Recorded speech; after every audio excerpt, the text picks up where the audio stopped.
तो last episode can pay हमने देखा था हमारा हाचिन जो होता है वहां पर उसे पता चलता है कि सुप्रीम मेडिसिन पिल बनाने के लिए यहाँ पर टर्बिड एलिक्सर का यूज किया जाता है। तो वो इस बात से काफी हैरान होता है और कहता है कि अगर वाकई में इसमें यहाँ पर टर्बिड एलिक्सर को डाला गया था फिर मेरी सुप्रीम मेडिसिन के अंदर ये क्यों नहीं था। मुझे लगता है कि यहाँ पर वो डॉक्टर यहाँ पर खुद ये सब कुछ कर रहा था या फिर कोई ना कोई हाई रैंकिंग में ऐसा है जो कि उससे ये सब कुछ करवा रहा था, क्योंकि उस वक्त मेरी बॉडी बहुत ज्यादा कमजोर थी। एक ऐसी कमजोर बॉडी के लिए यहाँ पर बिना टर्बिड एलिक्सर के इस तरह से यूज कर पाना इसको बिल्कुल भी पॉसिबल नहीं है। मुझे लगता है किसी ने जानबूझकर मेरे साथ ये सब कुछ किया है। और इसी के साथ ही उसे कहता है कि मुझे एक बात बताओ कि यहाँ पर तुम सिलिकॉन क्लैरिफाइंग नीडल के बारे में जानते हो कि ये कौन सी थेरेपी होती है या फिर ये किस किस्म की थेरेपी है। तो वो उसे कहता है कि हम इसके बारे में जानता हूँ, ये एक एक्यूपंक्चर टेक्निक है जो कि डॉक्टर्स आमतौर पर परफॉर्म करते हैं। ये कुछ ऐसे लोगों पर परफॉर्म किया जाता है जिनकी बॉडी जो होती है उनकी शेप खराब हो जाती है। उनकी बॉडी की शेप को न्यूट्रलाइज करने के लिए, बेहतर बनाने के लिए, बेहतर दिखाने के लिए इस तकनीक को परफॉर्म किया जाता है। फर्ज करो कि तुम्हारे मसल्स नहीं है लेकिन तुम यहाँ पर अपने मसल्स को दिखाना चाहते हो, तो यहाँ पर इस एक्यूपंक्चर टेक्निक को यूज किया जाता है ताकि तुम्हारे मसल्स को दिखाया जा सके, तुम्हारे मसल्स को बेहतर बनाया जा सके।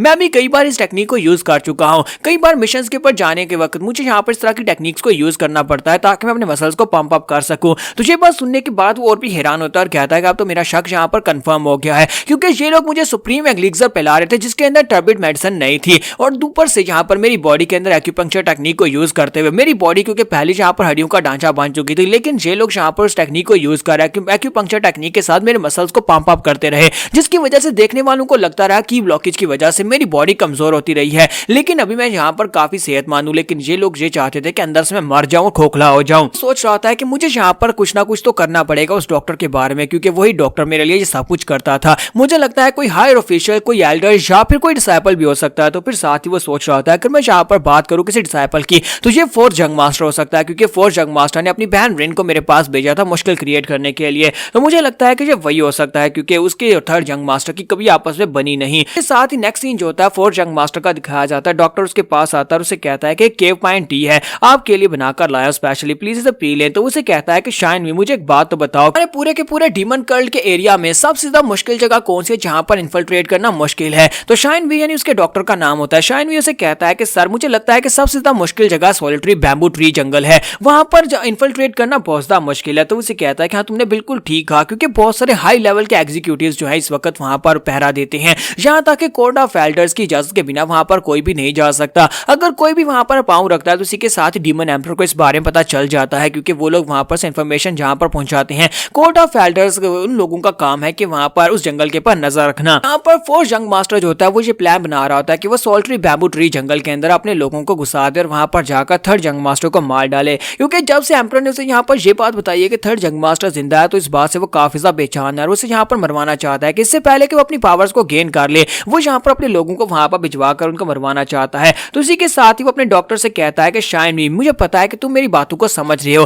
तो चलो जल्दी से उन लोगों को इकट्ठा करो। तो वो कहता है कि सर आप यहाँ पर किन लोगों को इकट्ठा करने की बात कर रहे हैं। तो वो उसे कहता है कि मैं यहाँ पर उन लोगों को इकट्ठा करने की बात कर रहा हूँ जिनकी मदद से हम लोग यहाँ पर थर्ड जंग मास्टर को मरवा सकते हैं। और योंग यानी कि थर्ड जंग मास्टर इस वक्त बैम्बू ट्री जंगल में, और मैंने सुना है कि कोर्ट ऑफ एल्डर से थर्ड जंग मास्टर डोंगफिल को वहां पर भेजा गया है ताकि उसका बॉडीगार्ड बनकर उसको गार्ड कर सके। मैंने सुना है कि वो भी काफी ज्यादा टफ है और उसको हराकर थर्ड जंग मास्टर तक पहुंचना काफी ज्यादा मुश्किल है। मुझे लगता है कि सोरियोंग को जंगल के अंदर मारना काफी ज्यादा मुश्किल हो सकता है, लेकिन ये इम्पॉसिबल तो बिल्कुल भी नहीं है। ये बात सुनने के बाद डॉक्टर उसे कहता है लेकिन ऐसा कैसे हो सकता है, आज डिमोनिक कर्ल के मास्टर ने उसे वहां पर क्यों भेजा होगा। अगर वहां पर एल्डर्स को भी भेजा जाएगा तो वो सभी लोग भी बहुत ज्यादा अनगार्ड रहते हैं, किसी वक्त भी किसी जगह से भी बैम्बू ट्री जंगल में से कोई मॉन्स्टर निकलकर अटैक कर सकता है। तो फिर वो लड़का वहां पर 8 महीने से सर्वाइव कैसे कर पा रहा है। तो फोर्थ जंग मास्टर भी तो यहाँ पर यही सोच रहा था कि वहां पर पिछले 8 महीने से सर्वाइव कैसे कर पा रहा है, क्या ये सिर्फ और सिर्फ उसके बॉडीगार्ड की वजह से हो रहा है या फिर वो खुद यानी स्ट्रांग हो चुका है। ये बात ज्यादा चिंता वाली है। फिर साथ ही वो शाइनवी से कहता है शाइनवी जल्दी से अपने लोगों को इकट्ठा करो और साथ ही बहुत सारे वेपन्स को भी इकट्ठा करो। शाइनवी कहता है कि सर आप यहाँ पर क्या करने के बारे में सोच रहे हैं। तो वो कहता है कि मैं यहाँ पर अब डायरेक्टली अटैक करना चाहता हूँ। तो वो कहता है लेकिन सर मुझे नहीं लगता कि आपको यहाँ पर डायरेक्टली इस सब में इन्वॉल्व होना चाहिए, आप दूसरे लोगों को इस्तेमाल करें। तो वो कहता है कि हाँ मैं यहाँ पर डायरेक्टली इन्वॉल्व नहीं होऊंगा, यानी कि मैं कुछ लोगों को ऑर्डर्स दूंगा और वही जाकर ये काम तमाम करेंगे। और जंग मास्टर से कहता है कि मैं कुछ ऐसे लोगों को चूज करने वाला हूँ जो कि यहाँ पर मेरे लिए मेरे इशारों के पर नाचेंगे और मेरे हर काम को पूरा करेंगे, चाहे उन्हें यहाँ पर अपनी जान ही क्यों ना गंवानी पड़े। तो वो कहता है कि सर मुझे बताएं कि आप यहाँ पर किन लोगों की बात कर रहे हैं। तो फोर्थ जंग मास्टर से कहता है कि उन सभी लोगों को इकट्ठा करो, वो सभी लोग जो कि थर्ड जंग मास्टर से नफरत करते हैं, वो सभी लोग जिनको थर्ड जंग मास्टर ने कभी हराया था, उन सभी की एक टीम बनाकर लाओ और उन सभी लोगों को सॉल्टरी बैम्बू ट्री के अंदर भेजा जाएगा। बैम्बू ट्री जंगल के अंदर उन्हें भेजेंगे और वहीं पर जब वो कमजोर हालत में होगा और ऑन गार्ड नहीं होगा वहीं पर उसे मार डालेंगे और इस तरह ये किस्सा खत्म हो जाएगा। इसी तरफ हाजिन का सीन दिखाता है कि हमारा हाजिन डोंगपिल से कहता है कि मैं इस वक्त डीपर एरिया में जाने वाला हूं। तो वो कहता है लेकिन सर इस वक्त क्यों आप यहाँ पर डीपर एरिया में क्यों जा रहे हैं? मुझे लगता है कि मैं यहाँ पर से वापस जाने के बारे में सोचना चाहिए। डोंगपिल उसे कहता है कि आपको अच्छी तरह से पता है कि वहां पर कितने पावरफुल बीस्ट हो सकते हैं और आप यहाँ पर इस बारे में जानते भी नहीं है। पहले में यहाँ पर इंफॉर्मेशन इकट्ठी करनी चाहिए। तो हमारा हाजिन उसे कहता है कि इस बात से क्या फर्क पड़ता है, मुझे ये तो बताओ कि जब यहाँ पर मास्टर मूडैम और बाकी के सभी एल्डर्स आते हैं क्या उन्हें इस बारे में पता होता है कि यहाँ पर कौन कौन से बीस्ट हैं? क्या वो लोग यहाँ पर प्लानिंग करके आते हैं? क्योंकि यहाँ पर प्लानिंग करके आने का कोई फायदा ही नहीं है। कौन सा बीस्ट कहां से निकला है उन्हें भी नहीं पता होता और कितने बीस्ट आएंगे, कितने झुंड में आएंगे ये भी उन्हें नहीं पता होता।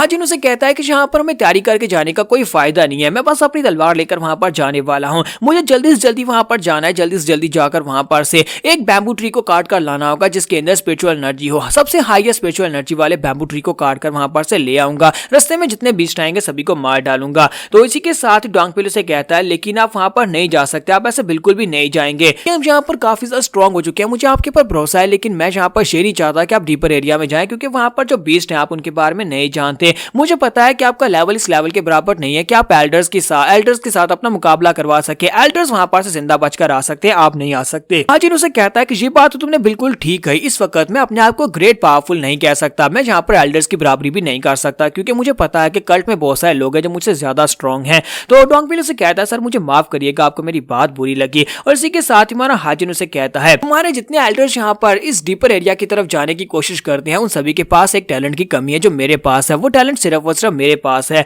तो हम डोंगपिल उसे कहता है कि सर अब किस टैलेंट की बात कर रहे हैं? तुम्हारा हाजिन वहां पर सोच रहा था कि मैं यहाँ पर चुन हाजिन यानी असैसिन किंग की स्टाइल टेक्निक को यूज करने वाला हूँ। आज से पहले मैंने इस टेक्निक को यूज इसलिए नहीं किया था क्योंकि मेरे पास टर्बिट एलिमिनेशन हर्ब नहीं थी। अब मैं इस जड़ी बूटी की मदद से 1 घंटे या फिर 30 मिनट के लिए अपनी बॉडी के अंदर से डिमोनिक एनर्जी को निकाल सकता हूं और वो टेक्निक यानी स्टाइल टेक्निक जो है वो डिमोनिक एनर्जी के बिना यूज की जाती है और मैं इस टेक्निक को यूज करके बड़ी आसानी से मॉन्स्टर्स की नजर में आए बिना उस जगह पर जाऊंगा, बैम्बू ट्रीज को काट कर वापस आ जाऊंगा और किसी को पता भी नहीं चलेगा। मैंने यहाँ पर आकर पिछले 8 महीने में बहुत कुछ गेन किया है, मुझे यहाँ पर आकर कुछ नई इंसाइट्स मिली है, मुझे नई पावर्स मिली है, यहाँ तक कि मैंने डार्क शैडो आर्ट्स भी बनाई है, यानी अपनी जो डार्क शैडो की थी उस टेक्निक को डिमोनिक आर्ट्स के साथ मिक्स करके उनको बनाया और बहुत सारे मॉन्स्टर्स को मारकर अपने आप को स्ट्रॉन्ग बनाया है। और अब यहाँ पर ये डू और डाई का मुकाम है, मुझे आगे बढ़ना होगा। अगर मैं आगे बढ़ूंगा तभी तो मैं स्ट्रॉन्ग बन पाऊंगा और इवॉल्व कर पाऊंगा। अब जबकि मेरे पास टर्बिट एलिमिनेशन हर्ब भी है तो इसकी मदद से मैं यहाँ पर अपनी डिमोनिक एनर्जी को सप्रेस करूंगा और उसके बाद ये पहुंचना आसान हो जाएगा। ये तो चुटकी बजाने जैसा मिशन होगा। और वो वहां पर से बाहर निकल आता है। जैसे वहां पर से बाहर निकल रहा होता है तो डोंगपिल जल्दी से भागता हुआ उसके सामने आ जाता है और कहता है नहीं यंग मास्टर, मैं आपको नहीं जाने दूंगा।